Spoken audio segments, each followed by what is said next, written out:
cunqursaatu nurra jira, roorrootu nurra jira, bittaatu nurra jira, sanammoo falmachuudha qabnaa jedhan. Addi bilisummaa Oromoo dhaloota kana eenyummaa Oromummaa sabboonummaa dabarsiisa.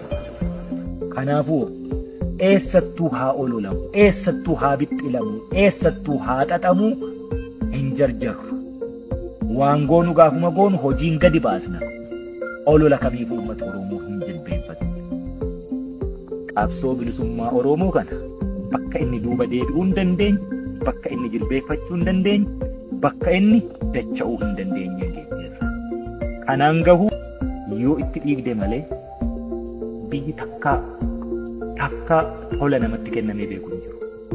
Itti dhiiguun dirqama. Kanaan gahuuf